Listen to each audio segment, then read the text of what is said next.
Holistic by Shiana. Hi, welcome to Who You Callin' Holistic. I am your host, Shiana Rivers, and I am recording today at GOT Sound Studio. Shout out to Neek. I have with me today a lovely guest, JaMel. We will get into that in just a moment. In the meantime, make sure you subscribe to my Patreon. Make sure you like, subscribe, and share. Share my shit, like my shit, talk about my shit. That's what gets other people learning about my shit. So I appreciate you. And welcome, JaMel. Hi. How are you? I'm good. I am good. Glad to be here. Good. And you listen to the podcast too sometimes, right? Yes. Yay. Yes. Okay. Matter of fact, I was on it last night. I tuned into Nada. I tuned into she's not Korean. The Tooth Fairy one? Yes. Dennis. Shivani. Yeah. Yeah. Shivani. Yeah. So that was pretty dope. Yay. Yeah. I've had some really good stories shared on here. And it's interesting, of course, you know, once you enter this industry, the healing industry, the connections you make and the similar stories similar stories, you know, like you can see what led people to what and how they ended up where they are, and it all makes sense. Right. But it's like putting the pieces together before that you're like, how does this make sense? Right. And then it somehow comes together. Sweet. Yes. So right now, one of your titles, because I don't like to limit people. I know one of your titles is licensed massage therapist. Yes. What are some of your other titles out here currently? Let's see. I'm a mom. Okay. I think that's my ultimate title. Okay. I'm a business owner. I own a local spa, massage and sauna day spa, and that's where I actually practice massage therapy. I also run a clinical massage therapy program at one of the local colleges here, and I've been there 2018. Prior to that, I taught as a massage therapy instructor. So I've been teaching since 2011. Okay. And I just dabble in a little here, a little there. But those are like my main type. I feel like most business owners do. Like there's never just like one. I mean, there's one main focus usually, but then there's like sprinkles of other things. It's still their essence though. Right. Like I feel like if you're doing things correctly, it's still your essence. Right, exactly. Yeah, that's the essence. So I've been a therapist since 2007. Okay. And, hold on.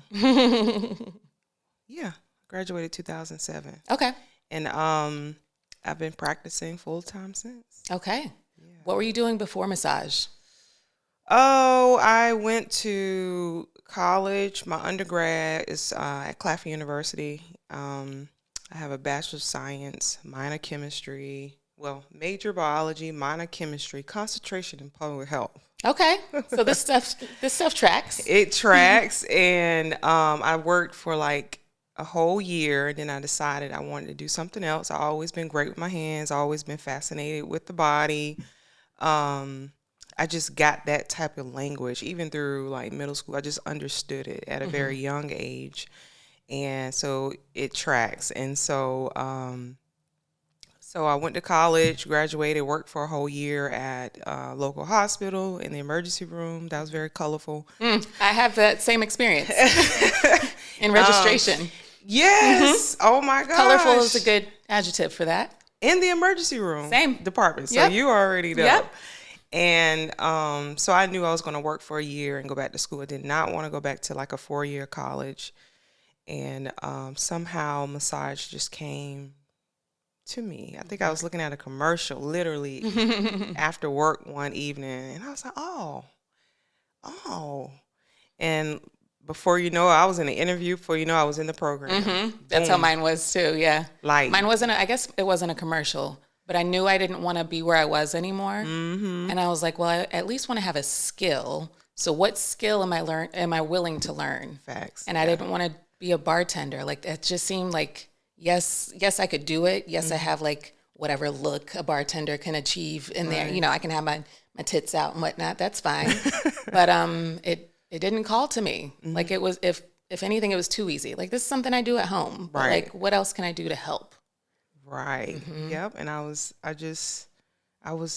it. And again, I've been doing it full time. And of course, my career has transitioned and kind of moved in different paths, but definitely fell in love with education. I started teaching 3 years after I became licensed. And here I am. Okay. What do you like best about being a massage instructor? Oh, well, I'm no longer teaching. I'm just overseeing the program. Okay. But what I've loved about teaching is to see people come in one way and being an influence, a direct impact. And being that reliable gatekeeper as far as like, okay, I'm welcoming you into the industry and this is what it's about and you're safe to come my way type thing. And so I just enjoy seeing people making their own decision and following through with it and becoming licensed and going to do whatever they want to do. But I think that's the biggest thing. Just seeing people come in one way, leaving out another, like literally transforming in front of my eyes. And having an impact. And so I think that was a dope.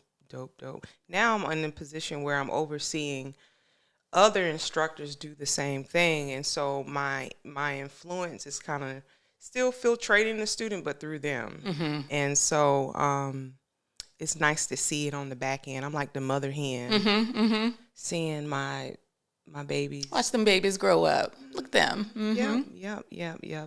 And, it's kind of like, sometimes I miss teaching.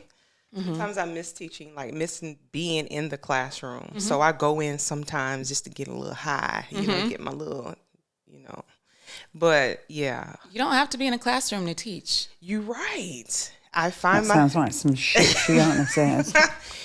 Boing! You're right. You don't. And I still teach. So I'm just not in a structural setting. Today. You're right. Today. And I still have the passion to do that.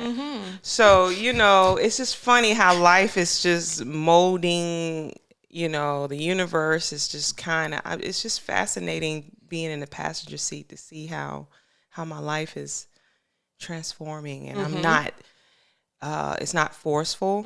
It's just flowing. And so it's a That's sweet spot. I was just saying that's a sweet spot. Girl! Yep. Yeah, it's a sweet spot to be in, too. Very grateful.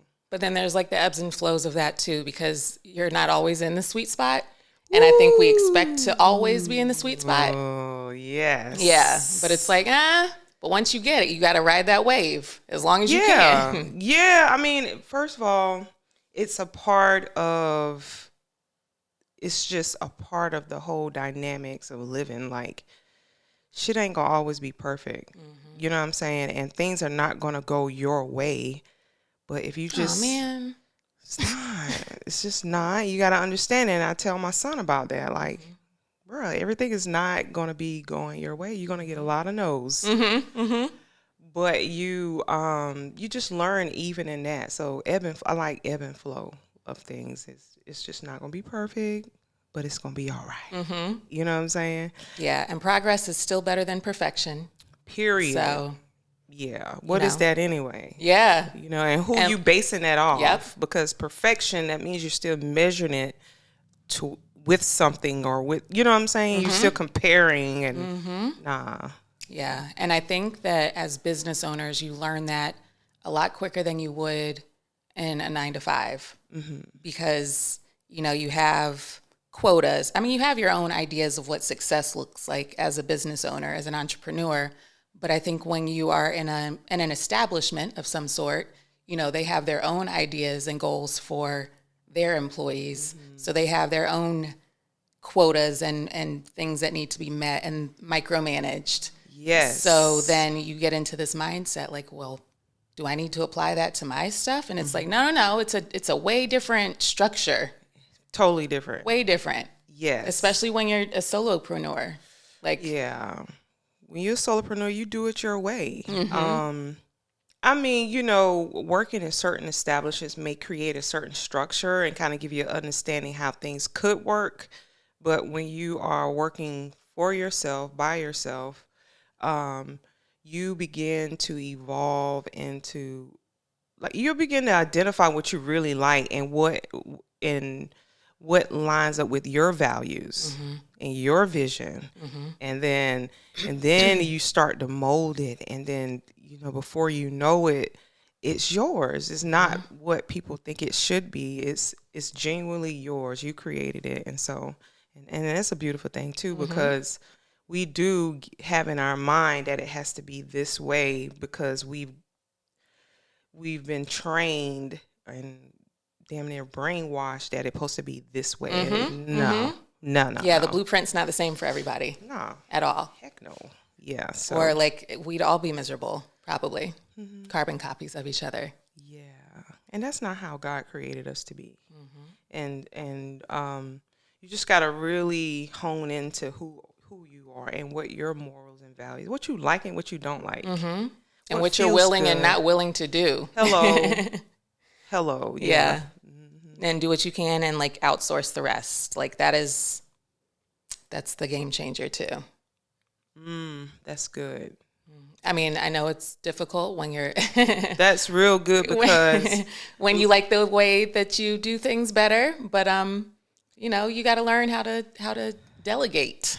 and you have to be open to that. And I'm speaking to myself. I gathered that just You have to be open to people in your space. That's where I'm at right now. Like, I have to be open to people in my space, which initially I was. But when you go and experience things, especially people, like, then you become guarded. And then you're like, whoa, I didn't like that last experience. And so you have to overcome that and then heal from that. And then you're open. So trust and all that other good jazz is part of that. So, but yeah.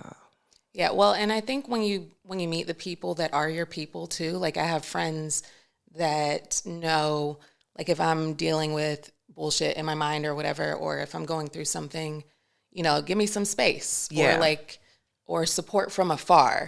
So when you talk about you got to trust people in your space and stuff, you got to know the people have to know you well enough to know how they can support in those ways to maneuver with what you are and aren't willing to do with your own boundaries. Yeah, but you said a good thing, your people. Because what I've done in the past, I'm so sweet and so loving and want to give and want to support. But when and that's great, and that's how God created me. However, it opens you up to people that will attach themselves to you that really don't mean you well. And so, but over time, it reveals that, give it time, it will reveal that. And then with close proximity, so the closer people are to you, you begin to see each other, and then what you see, it may not line up with who you are. And then that's when the separation has to occur. However, I like your people. You have to identify who your people are. And I have been challenged, especially this past year or so, identifying who is really for JaMel, who really care for me versus who just attached to me to benefit from me. And so it's been a challenge, but I'm very aware and becoming even more aware of, like, oh yeah, you really ride for me versus you riding with me. You know what I'm saying? You just ride with me for the ride versus I rock with you. And putting some gas in my car from time to time. Contributing. Bringing the snacks for the car, for the road trip. Come on. Yeah.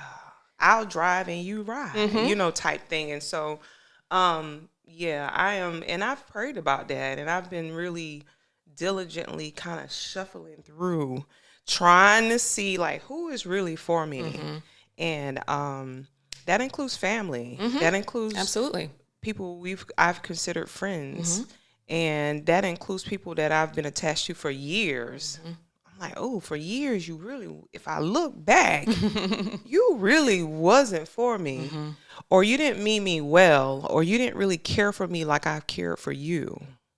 And so, Yeah. There's a book that I read. The author is Rachel Rogers. It's We Should All Be Millionaires. Okay. And it's she's biracial.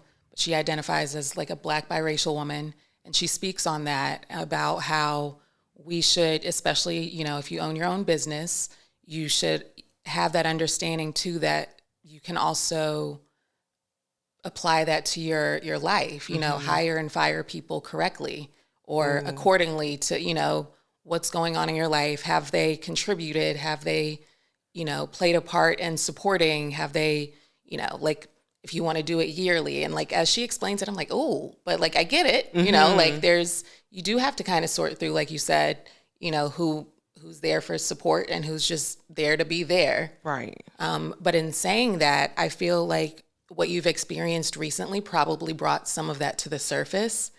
So, Oh, yes.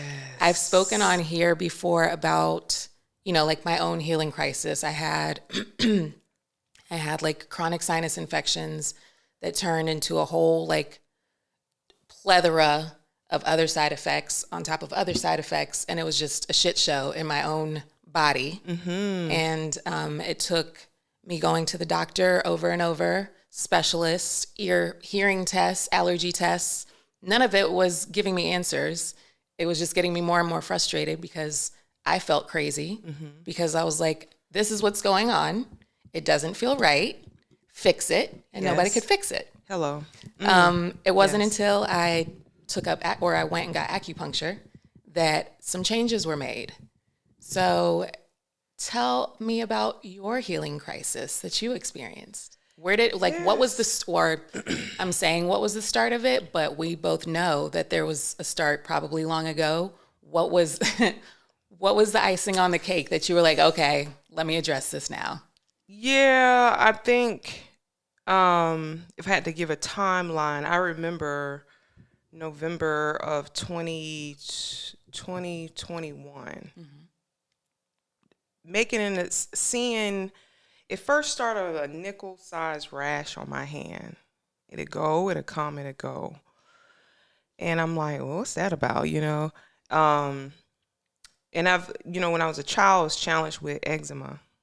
So I'm not a stranger of like that flare and, you know, it'll calm down, flare. But through the years, I didn't have any issues. But I started noticing this nickel dime rash on my hand. And during that time, I was also doing a lot of like deep prayer. And like I wanted change. I wanted something to change with my dynamics, with my family, with my finance. I just kept praying about change. And I started noticing that.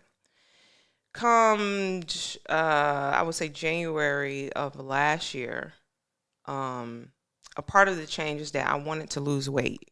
I was getting big. I was getting up there. My heaviest was 327 pounds. And Really? I just was not happy about that. I mean, you're talking about, I've played sports through middle school up through college. So I'm a former athlete. I know what is top shape, what I feel like, what I like about my body when I'm in top shape and all, you know, and then there was other problematic things happening to my body. I started noticing and I said, I want to change. So January of last year, I just went cold turkey with a lot of foods. What was that like? Cold turkey was, for me, I cut all sugar stuff. I cut meat. I just did it. Like I woke up one morning and was like, I'm not eating this anymore. Which I don't recommend. Yeah, that's why I was like, what was that like? I don't recommend doing the way I did it, cold turkey. I don't recommend that. I recommend like weaning stuff out of your diet gradually if you want to change, if you want to feel better, if you want to lose weight. You do things gradually, right? So It's a long game. I did cold turkey all at the same time. If I can be even more transparent, there's a lot going on in my household with my sister and with my family dynamics in my house. Like, it's one thing if your uncles or them fighting over there, or there's issues with your brother in his house, but when you have issues in your house, it brings a level of stress, when you are driving in your neighborhood and you hate going home and the anxiety rises up as you turn into the driveway, that's a level of stress that's chronic and that I was experiencing all the same time going cold turkey. My body went havoc. Like, it went crazy. Like, I started having lesions all over my skin. My legs were swollen. That nickel dime rash, or that nickel sized rash that was on my hand, spread up my arm. I was itching through the night. I couldn't sleep. Certain patterns in clothes and in my linen, I literally was freaking out. Like, it was freaking me out. I was having, something was going wrong in my nerve ganglia. I knew that. I'm a neuro nerd person. Yeah. So I was like, why are these mashed potatoes with these peas on top freaking me out? Interesting. Why is the vertical lines in my blanket driving me crazy? So my body started doing something crazy. Push forward down until June. At this time, I could barely walk. Now, mind you, I got to run a business. I got to work. I'm a massage therapist. I work with my hands. I had so many cracks and lesions in my hands. It was crazy. My body was going crazy. So here I am going to all kinds of specialists because I'm like, what's happening? Going to my doctor back and forth, spending all kinds of money. And it was just going crazy. I didn't know. And I have pictures and stuff like that I'll share with you because I kind of logged it and the various changes. I have not shared. I shared a little piece on Facebook, but I have so many pictures and videos of the transition. So I didn't take pictures during mine. I did. I was so it got ugly. Yeah, Shiana. I was so uncomfortable within I was like, I don't want to document this. I remember it.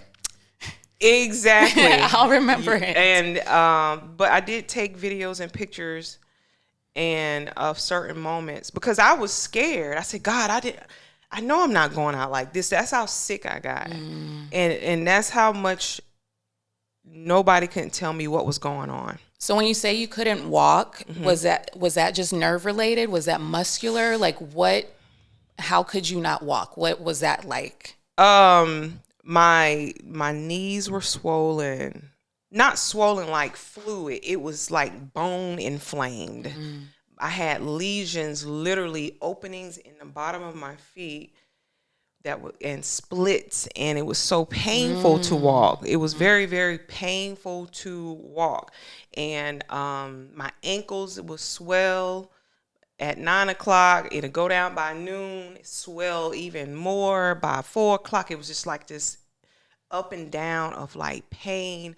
It's musculature issues too, because I couldn't extend my legs out like I wanted to.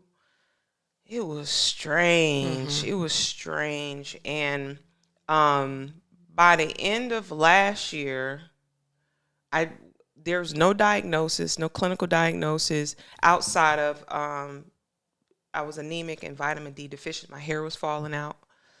All of my locks all around my perimeter was out. I thought I had to shave my hair because I was like, my body was evacuating. It was like my body was not happy. I went to Solomon's Temple after I looked at all of I went through dermatologists. I went to a rheumatologist, a gastroenterologist. You went the Western medicine route is what you're saying. Initially. Okay. And got no answers. I find that a lot of, and I'm a believer that we do need both. Absolutely. But me too. I realize a lot of times when people have this healing crisis, this is what happens. They've done the Western route. There's no diagnosis. There's no solution. There's just more questions. Yes. And more of that, what the fuck is going on? Yes. With no answers. With no answers. And then you seek Matter elsewhere. of fact, the doctors was looking at me because I was researching and doing my own thing. My primary doctor's looking at me. If I showed up, he's like, so what you think now? Right. What you gonna do now? Right. Where you want me to send you now? And that's how we were just, I was presenting okay, this is what's happening this week. rheumatologist and did all these scans. Ain't nothing wrong that where there's nothing going on with my gut. There's not, and so no answers. And so I began to just go within. I remember praying one evening driving home, and I said, God, listen, I know I have a purpose on this earth. First of all, I got to raise this kid of mine. You know what I'm saying? I'm not going to leave him on this earth for anybody else to raise him because you gave him to me. And I fervently prayed to him and I said, show me what you want me to do and how you want me to heal and show me what's going on with my body. Because I know you have created me to have the power to heal myself. Because obviously these people ain't got nothing for me. And I'm still here. And every day that you wake me up, I know I have purpose to live, and I will live and not die. Like I had to like say it and commit to that. That I'm going to live and I'm not going to die. I said, you need to show me what the hell to do. Boom. Solomon's Temple. Went to Solomon's Temple. And he said, oh, that's parasitic. He said, you told me you cut all this stuff out. You told me the doctors couldn't find nothing. You done ran all kinds of labs. He said, it's parasitic. He said, you took all that stuff out of your diet and what you've been eating for years. Took all the sugar, the pasta, all this stuff out your diet, all of the sweet stuff, and the parasites went havoc. He said, and another indicator is that being that your extremities are affected, they're coming from deep within and trying to evacuate your body. And now they're in your extremities. These are the furthest away from the core, right? I was like, damn, that makes sense. Wow. So I did a detox, parasitic detox. It gave me another serum. And then I went gluten-free. I remained gluten-free. And I did those things. And I looked at my labs. Western medicine has a purpose too, because I thank God for my labs. Like now then you can see the shifts. You can see the shifts, and it's a guide to, okay, what I need to take out, what I need to put in. What can I tweak? What can refine? I tweak? There you go. So I thank God for my labs, and I thank God for holistic practitioners like the people at Solomon's Temple, because sometimes you can't wrap your head around it while you're in the midst of it. And you don't really need to know the why. You just need to know the how. And so I start figuring out some things, and boom, I started eating super clean. I'll bring something in my diet, take it back out. I start doing the elimination type diet.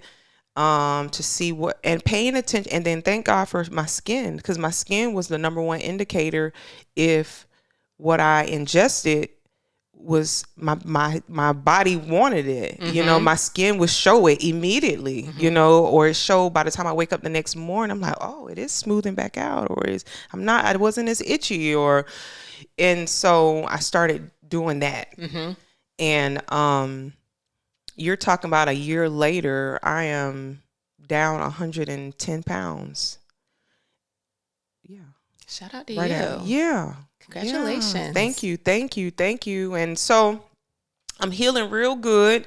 The last thing that I'm challenged with is it's called post-inflammatory hyperpigmentation, because when you're overstressed and you chronically inflame. So I was telling a good friend the other day, I said, you're not fat, you're just inflamed. You're overworked and you're stressed. And so what do you do about that? You have to eliminate stress. You have to eliminate things that are causing you stress. People, places, and things. And so that was another thing I did this past year was I start detaching from people. I start detaching from places I would go that were triggering. And then, of course, my diet. We can heal most of the issues that we have through our diet. Absolutely. And that's mental issues. That's gut issues. That's skin issues. That's heart issues. That's lung issues.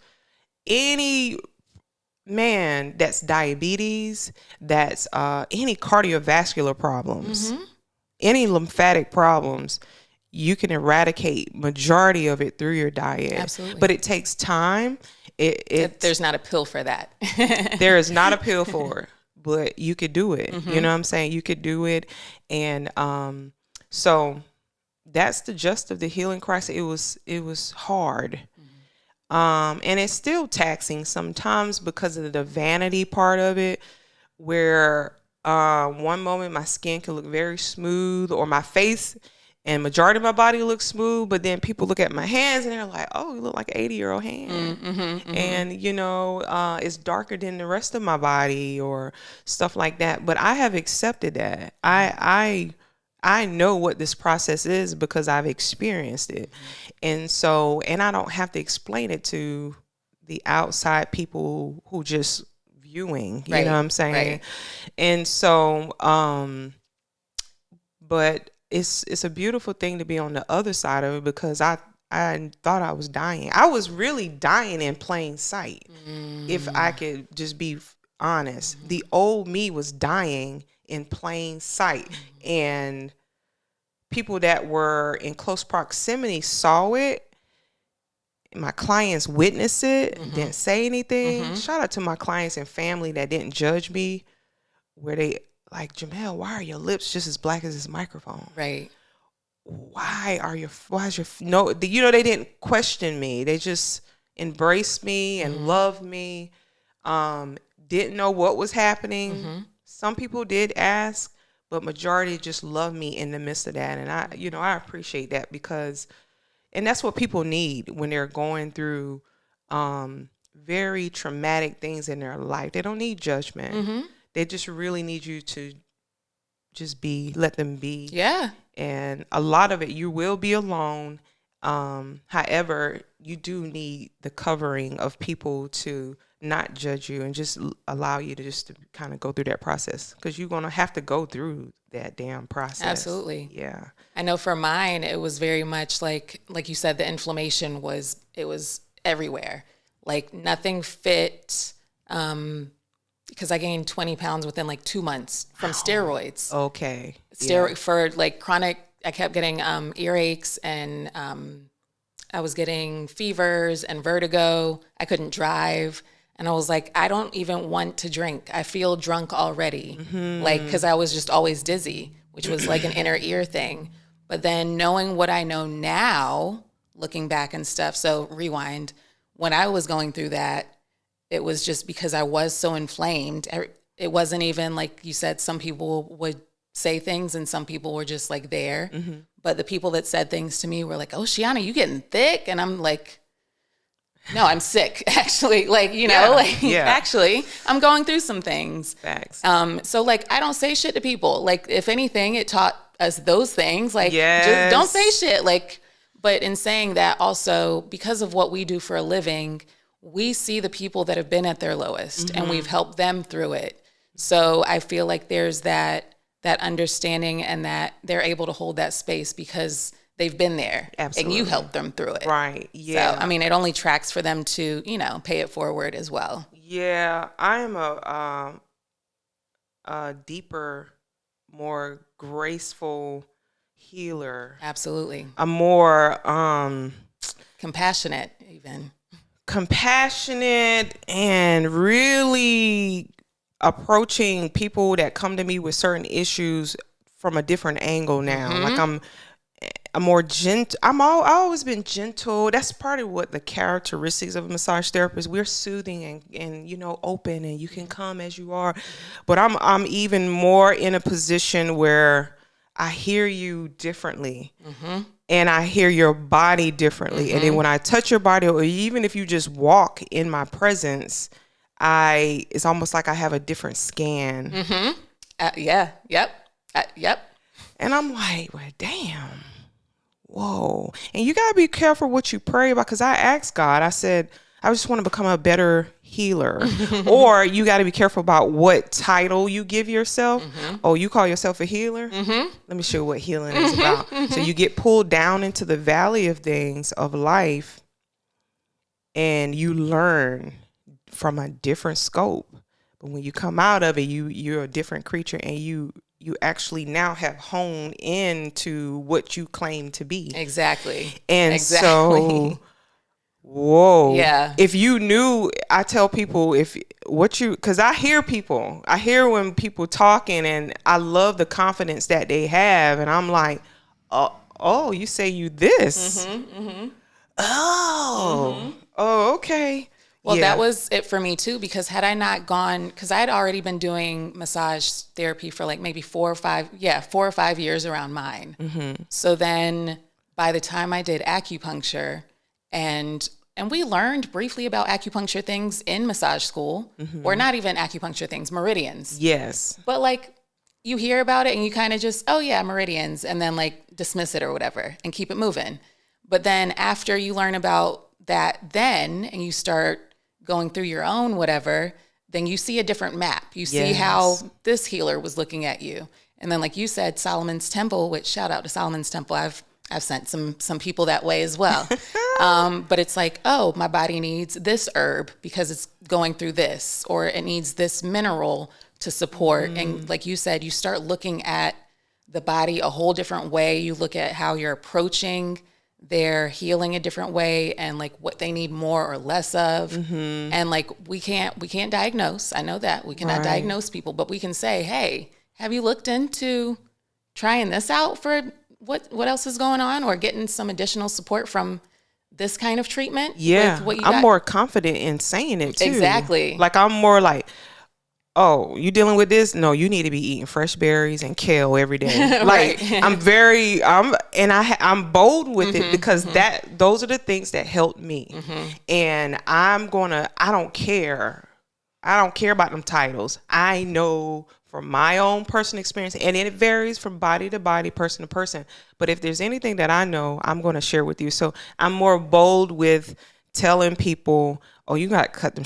If you cut the sugary drinks out, oh, I want to lose 10 pounds. Just cut the sugary drinks out for 30 days. Well, how you know? Because I did it. Right. And, oh, you got a lymphatic problem. Let me see your feet. Let me see. Oh, your hair's falling out. You need to go get your labs done. Right. Are you vitamin D deficient? You know, Right. I'm more confident in saying that. And, you know, of course you take it as a grain, you know, you use a filter in it, but but people honor you when you say those things, because they know you've been through that experience. And so they respect your perspective. And, you know, and they take it and apply it, and then boom, they're like, oh my gosh, you did. So I'm just more bold in helping people even more. All because of this year and a half healing crisis. Like, and so I'm grateful for the journey. It's been rough. It's a lot of shedding. Like, people are like, oh my gosh, you done lost so much weight. You look so good. I said, really, it's just symbolic to the shedding that has happened in my life. When I got rid of people, the weight started coming off. When I stopped going into certain places that were triggering me, the weight started falling off. And even energetically, I know there's something that ties in with Chinese medicine with, you know, our emotions and gut health, obviously. I mean, that's outside of Chinese medicine too. That's across the board. But we essentially add on these layers of fat to protect ourselves. Like the layers of fat, the inflammation is a protective barrier. Yes. You know, and like it only makes sense that as you become healthier and lighter, and you're able to shed that, like you said, and you're able to be more confident, so you don't need that additional cushion, if you will, to help keep you safe, because you know that you're safe without it. Yeah, and I tell people, listen, we care too much. I care too much for people, and I care for people. Let me say this: what I'm getting at is that the stress and the level of stress that was in my body and the inflammation that was in my body was due to carrying other people's crosses and caring too much about other people's issues. So when I began to start detaching myself from other people's issues and just honing into my own personal issues, and that's when I started noticing me getting better.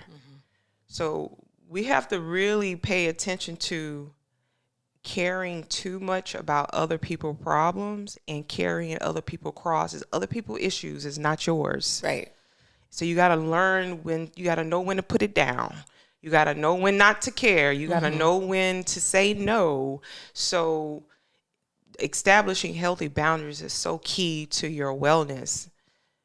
You know what I'm saying? And then once you get on the other side of healing crisis and becoming healthier and being actually well, you'll be amazed of if there's 20 items of your problems on your list, you really only have like 3. Right.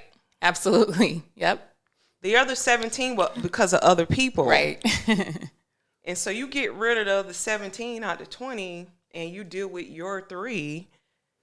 My gosh, you will become healthier and healthier each and every day. You become confident in becoming well. And really, once you become well and anybody attached to you at that point, they really, really benefit you being healthy. And that's when you really, it gets better. Life gets better. Yeah, but we care too much. Not saying you can't be sensitive to other people's issues. Not saying you can help when you can. Not saying you cannot, don't make yourself, you can make yourself available, but don't overextend. You're supposed to give from your overflow. We be giving the last drops out of our sauce. Not me, because I already know. And I tell, I will do that no more? No, I will reschedule. If I'm not operating from overflow, you don't need to come see me. Period. Because what am I doing? What am I doing? Yeah, and I've told people, make sure you get in with your self-care team, your care team, whatever that looks like, because if you're not pouring into yourself like that, you become resentful. You do. And how am I supposed to give to other people? And I feel like shit. Right. So, and that goes even if you're not a healer, if you have family that you care for, whatever, you should still want to operate from overflow. Yes, but majority of us are not. We are inflamed, highly stressed, and overworked, burnt out. and burnt the fuck out. Excuse me. Oh no, we say fuck on here. We talk about drugs. We say fuck. It's fine. What we give from a place we shouldn't even be giving from. We don't even really have it to give. We borrow credit. We borrowing. It's the American way. We just borrowed more money right. So, we have to reset. We have to really go back to the basics of your livelihood and it's very simple. It's so simple. And it's so peaceful when you get there. Yeah. I'm such in a very peaceful place. My life is not perfect, but I'm in a very peaceful place. And I'm like, damn. Boy, I ain't been here in a long time, boy. I'm talking about 20 years, 25 years. Sometimes it's good to reflect back like, JaMel, when were you, the way you feel today, when the last time you really genuinely felt that way? And if I had to put a number on it, I would say probably about at least 15 to 20 years. Sheesh, that's too long. Because we should at least have what do they call them, glimmers of it, attach it. Because sometimes it's not a year that you're like, oh, I had a really good year. Sometimes we just need to be like, I had a really good hour that day. That hour made up for that shit month. Yes. So I think even, because there's times I look back and it's like, oh yeah, when I was such and such age, that was a good time. But then, it's not always about that time frame. Sometimes it's just that moment that we gotta just appreciate, and that's why I say celebrate all the wins. Yeah, you better, because you have to look back on those, and it's oh, it's still a win. Yeah, and there's there's levels of them. I've had great moments, but when it comes to being healthy and feeling good in my internal body and feeling good from head to toe. It's been a while. And you know, and the sad part about it is just a lot of people, I can almost now see sadness in others. I can say, oh yeah, you're definitely inflamed. Mm-hmm. No judging. Mm-hmm. It's just more so like, boy, I just wish I have a passion now to say, man, we gotta go back to the basics. And what does you feeling, do you know how well you could feel? Are you feeling your best? Have you ever felt your best? Right. Like, and some people, I feel good. I'm good. I'm good. I'm like, okay. Mm-hmm.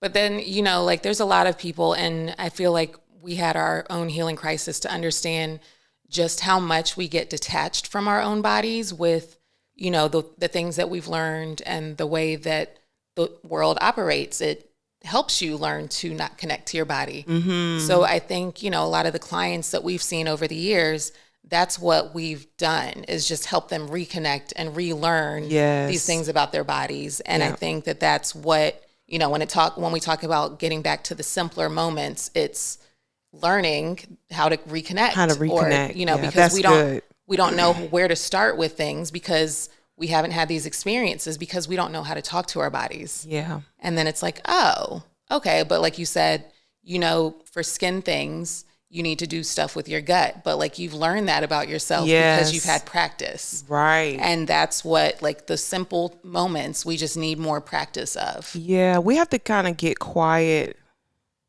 We have to quiet the mind. Mm-hmm. We have to stop, press pause. Mm-hmm.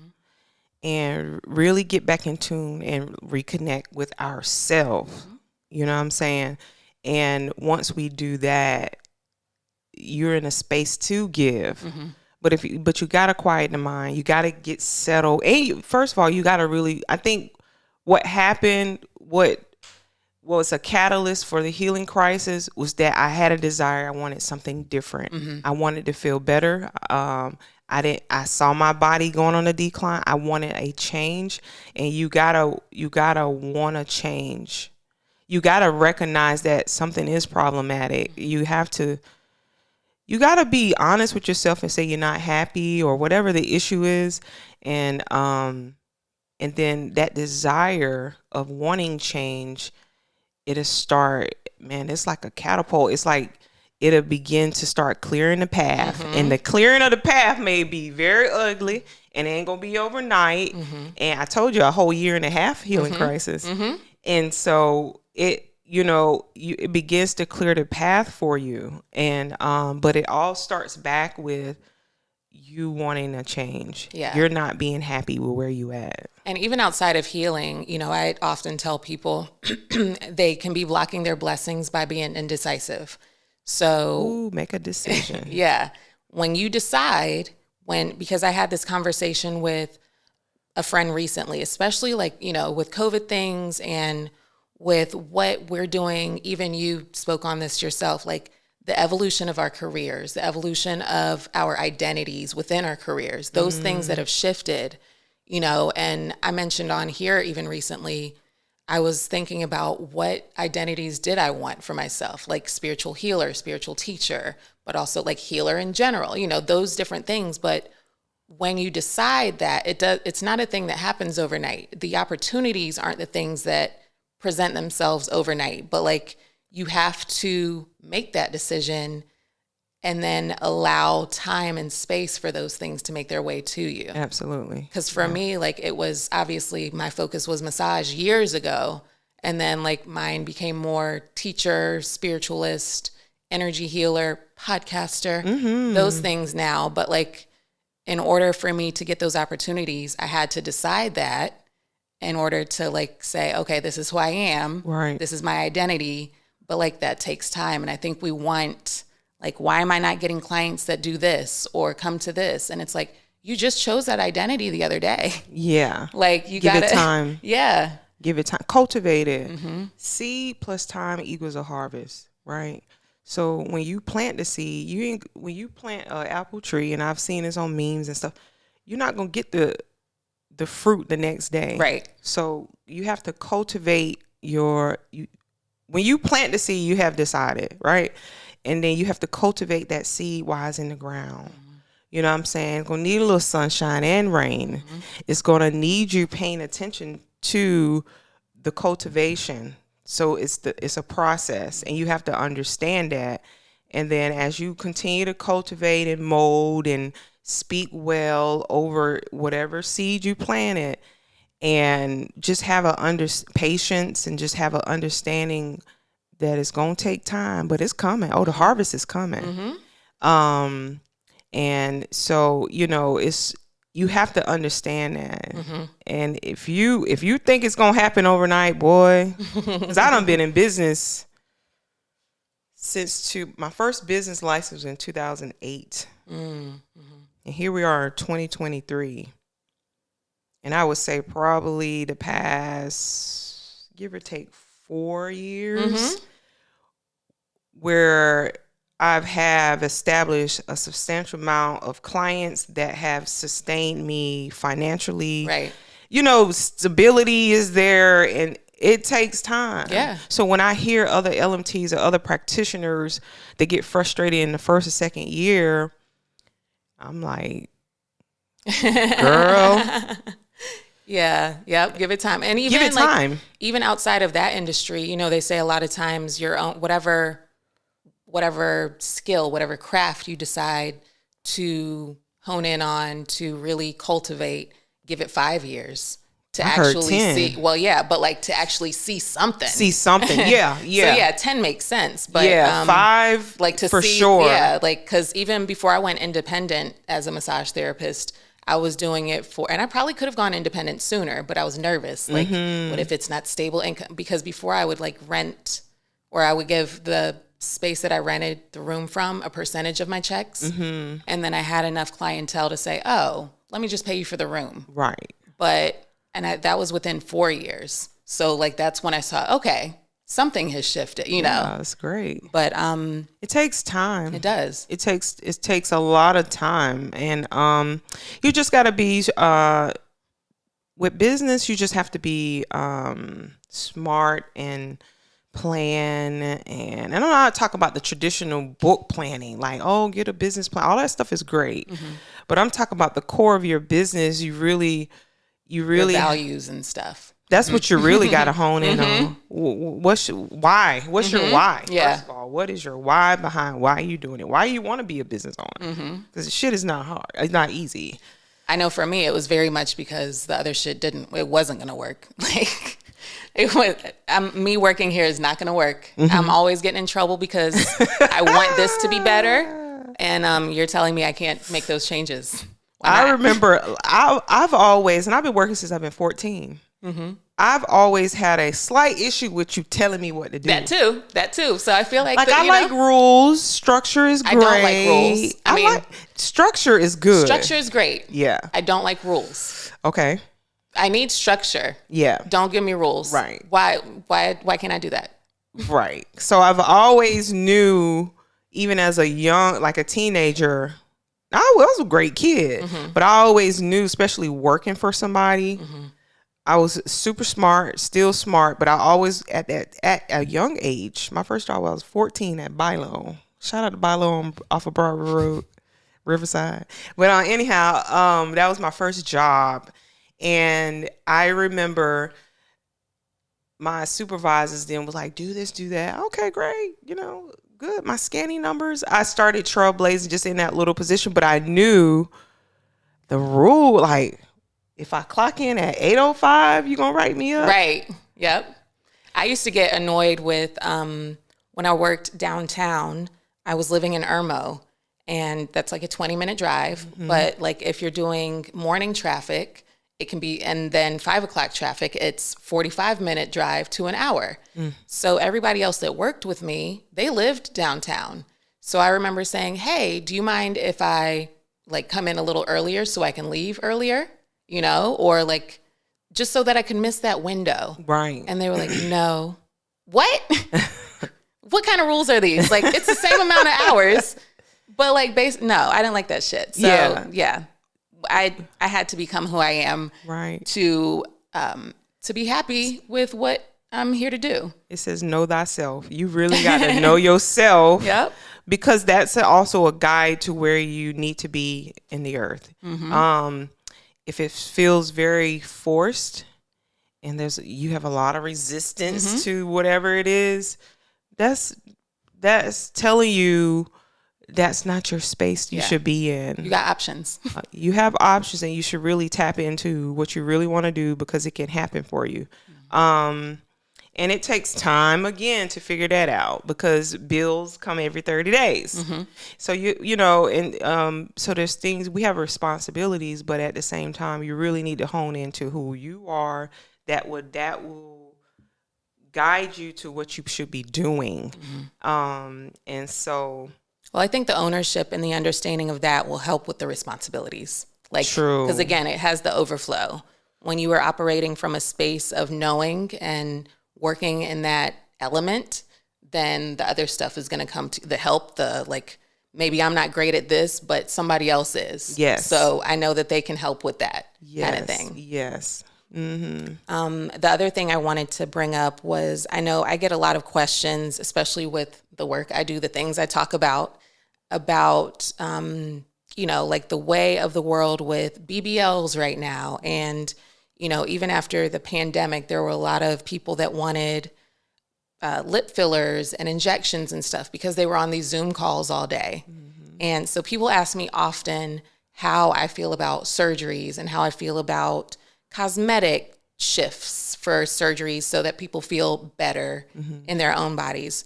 Within your healing crisis, after you honed in on what you needed to change and shift, you also opted for some additional support with surgery.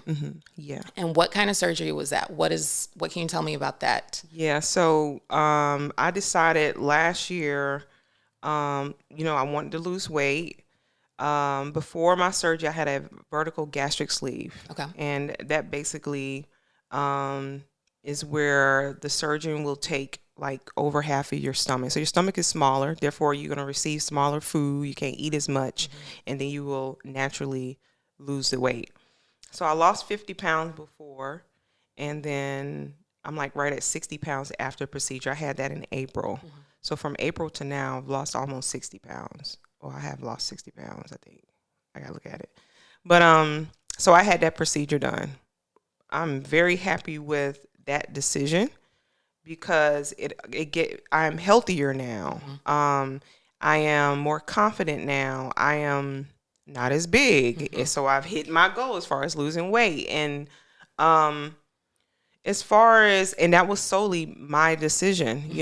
I wasn't influenced by anyone. I knew that what I wanted to do. I studied, researched the different options, and I felt like that was the best one for me. Because when you go to a bariatric center, they do assessments, they do psych evals, and you decide on what procedure is best for you. And if that procedure coincides with what the surgeon recommends, then you go for it. And so even with cosmetic surgeries, because I'm getting more clients like that, it's just a choice. It's a matter. I think you just have to do your research. But the healing process, you have to really create a regimen before you have the surgery. You really have to make sure you have your healthcare team on the side. Your post-op care team should be in place, which includes a licensed massage therapist.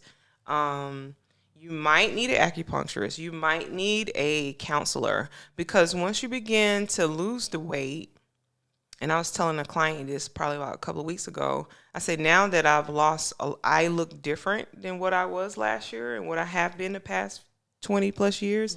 I believe I look totally different. And I haven't been this small since probably college, undergrad. So you're talking 20 plus years. Yeah. And I feel like I look totally different. So body dysmorphia is a really real thing. And so you might need a counselor to help you process you being on the other side of losing weight, or now you have new breasts, you now have buttocks that's bringing a lot of attention. And so you just have to provide those people, you have to put those people in place to help you heal and help you through that process. Yeah, but the gastric sleeve is not for everyone, but it was for me. Okay. And I'm very grateful. Initially, it was a couple of issues, but not the procedure itself. The procedure was great. It's just, let me just be honest. Please do. I couldn't. Constipation was my number one issue.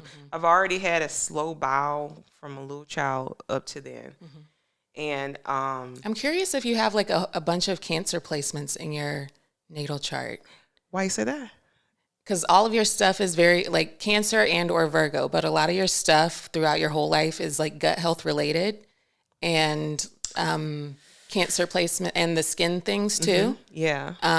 Because I've had similar things with knowing when things are off based off of my skin, but my rising sign is Cancer. But that's also your inner knowing, your intuition things. So like you even being more,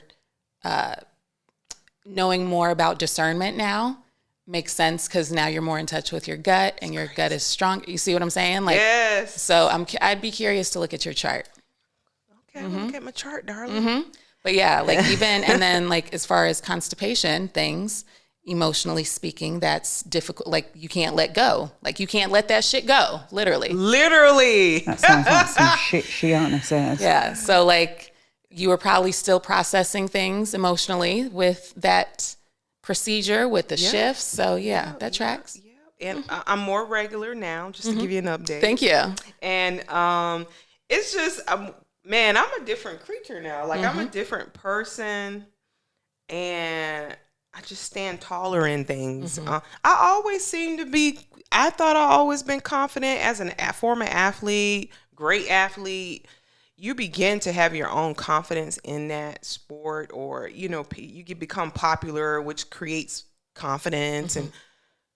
But this is a totally different confidence. Like, I'm like, nah. Because now you got confidence with boundaries. Like, that's what that is. Samurai. I'm like, that's what that is. I'm like, my lenses are different. You know what I'm saying? I have different lenses, literally, with life. And I'm happy about that. And I'm like, damn, that's dope. And so I'm more vocal now. I'm more bold in my communication. And it's just a dope feeling to be on the other side of that. And I'm looking forward to helping other people get to where they need to go.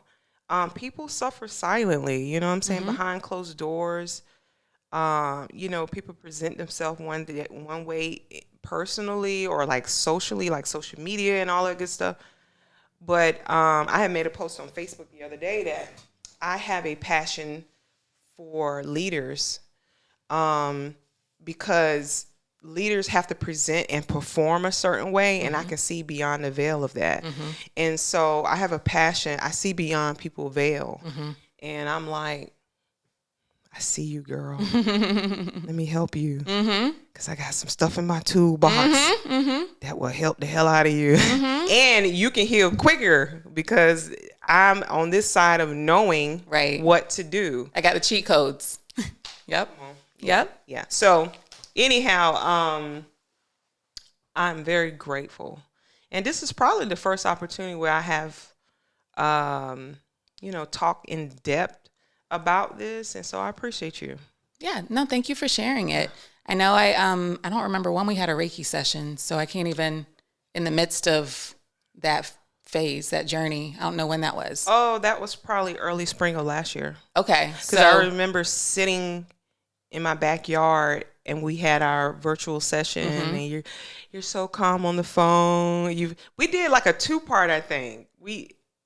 Because we have a discussion of what's going on. Yes. And then I send a playlist and let you receive while, like, I'm not on the phone when you're experiencing it. You have your own experience, and that's why I think people are like, whoa, like, because they don't know what's going to happen when I get off the phone. Oh, my gosh. And yes, that's it. And then I had you blessed me bonusly because you ended up calling me afterwards.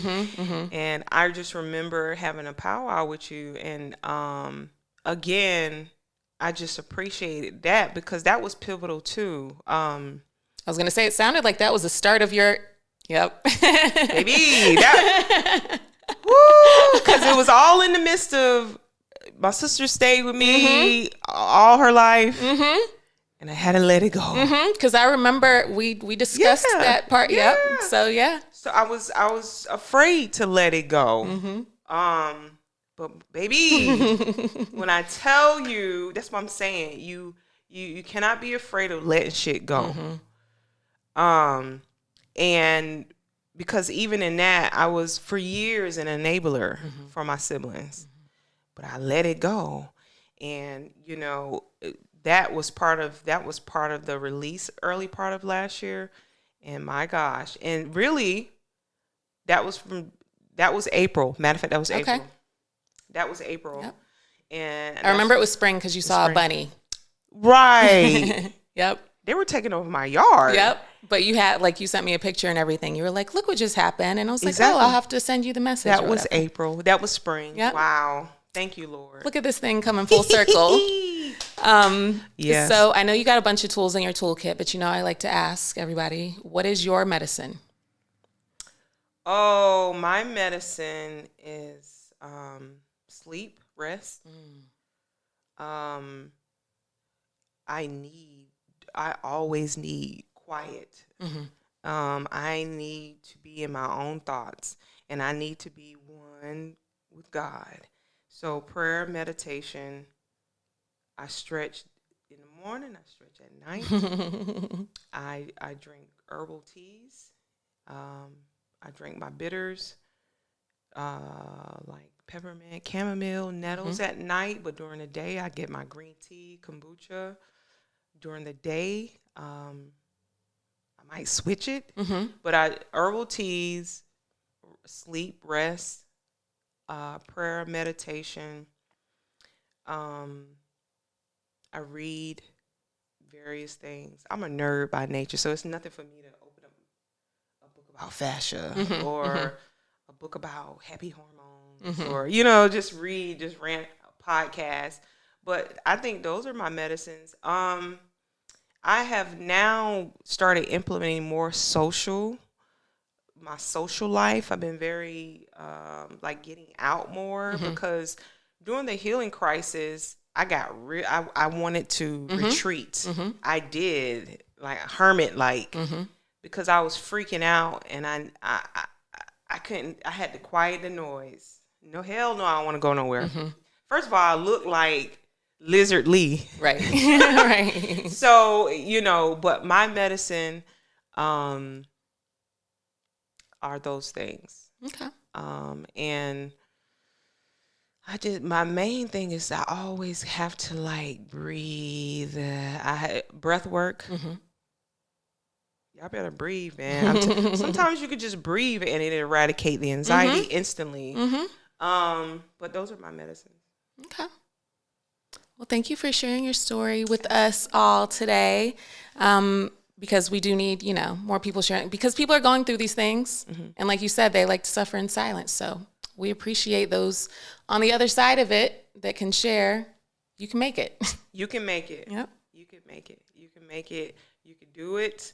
You have the power within yourself to do it. But you got to quiet. You got to get quiet. And you need the right team. You to need support the you along right your way. support system. You need to figure out who's attached to you. And you got to get rid of people that don't do you any due diligence. You have to. You need to do it immediately. If you want to change, if you want to heal, if you want to be better, if you want to lose weight, you're not fat. You're just inflamed. That's something that has really like near and dear to my heart because cortisol is going rampant. All kinds of chemicals are going rampant in our bodies, and all to serve mucus, all to serve as a protective mechanism that are naturally in our bodies, like, you know, just soldiers in the front line to protect us. But if you're chronically dealing with stress and things that don't suit you, then you be walking around here like Teletubby. Tinky Winky. So you're really not Yeah. fat. You are inflamed, people. Let us help you. Help us help you. Yes. So I already know what you're going to be teaching soon, since you don't need a classroom to teach. Okay. Wow. See? Yeah. All right. Well, thank you again. Thank you. That's a mic drop. I can't drop the mic here. I don't want to, but that's a mic drop there. So I guess look out for what she's teaching in the I don't want to say near future. Just look out for it. Wow. I'll include your info in the show notes. Yes, thank you. So people can reach out to you if they need. Thank you. And thank you again for being here. I'm very honored. Thank you, Shiana. And I will see you all next Thursday. Catch me every Thursday on Expansion Day. Make sure you meditate and hydrate. Bye. Thanks for tuning in to Who You Callin' Holistic. Be sure to like, subscribe, and share. You can find me and all my services on Shiana.com. That's SHEANAH.